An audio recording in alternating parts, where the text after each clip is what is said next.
right, example 5 in 6.2 says, a manufacturer drills a hole through the center of a metal sphere of radius 5 inches. The hole has a radius of 3 inches. What is the volume of the resulting metal ring? Okay, so we're using our knowledge for word problems now. Let's think about what's happening. I drew a little visual.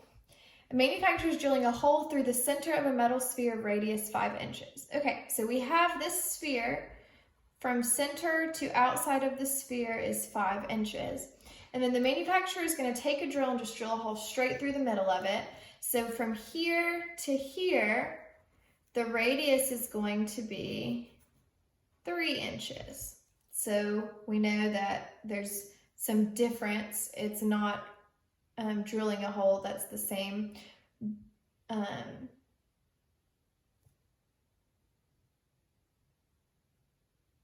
So the hole is going to be radius 3 inches. So visualizing this, we're cutting off the ends of this sphere. So look over here. If I draw it on a coordinate plane, I know that if the radius of my sphere, and I know I make a sphere by rotating a circle around either axis. So the volume of a sphere is going to be made by rotating a circle. Well, how do I find the equation of a circle? Because it doesn't give me the equation. Well, I know a circle is x squared plus y squared equals r squared. And in this case, r has to be 5. So 25 is going to be my circular equation. So I know that up here is 5, right here is 5, right here is 5, and right here is negative 5. Oh, right here is negative 5 too. All right, so now I need to visualize. If there's a hole cut out of the middle of this of radius 3, then what shape am I actually rotating? Visualize this. At y equals 3, that's where I'm cutting the hole. Where is my circle at? What point am I at on the circle when y equals 3? Well, that'd be 3 squared, 9. 25 minus 9 is going to be 16. So y equals 3, I'll write this out. X squared plus 9 equals 25. X squared equals 16. X is going to be plus or minus 4. So I know at 3, I'm at the points 4 and negative 4. Okay, so imagine, and it would be the same thing down here too. Imagine that I take this section out of the circle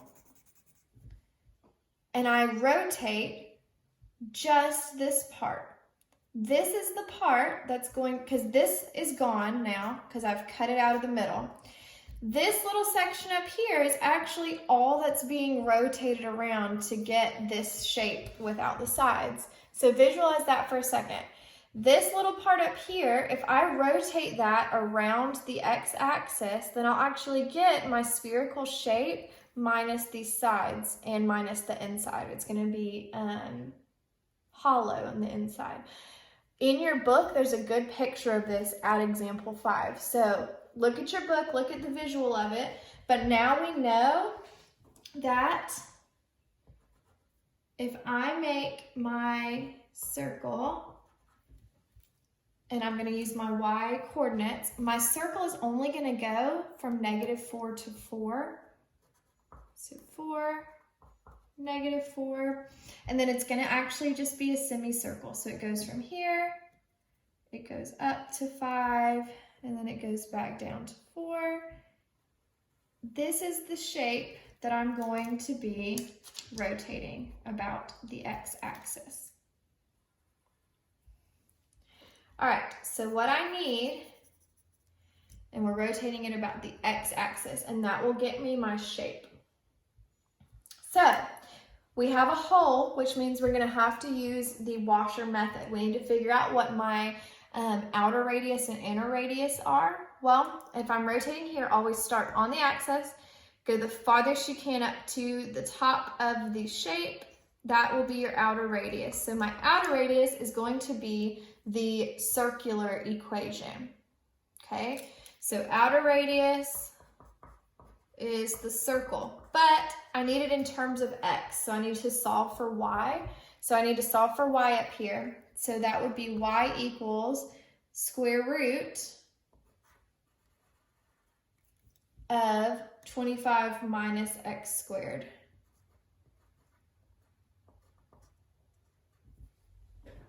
All right, so then I know that my outer radius is square root of 25 minus x squared. My inner radius then is this line. That's my lowercase r of x. And all that is y equals 3. So r of x, lowercase r of x, equals 3. All right, we've got our two equations. So now we can just do the washer method like normal. So volume equals pi integral. My x coordinates are -4 to 4. And then I do outer r of x squared, square root of 25 minus x squared squared, and then subtract your inner radius squared, and it's dx because we are rotating on a horizontal axis of rotation. All right, and then we simplify, and this is all that there is left. So pi integral -4 to 4. This will be 25 minus x squared minus 9 dx. So that'll be, we're about ready to take the integral. 25 minus 9 is 16 minus x squared dx. All right, so if we take the integral, we'll get pi times 16x minus x cubed over 3 from -4 to 4. We're going to plug in 4 first and then subtract -4. So 16 times 4 minus 4 cubed over 3.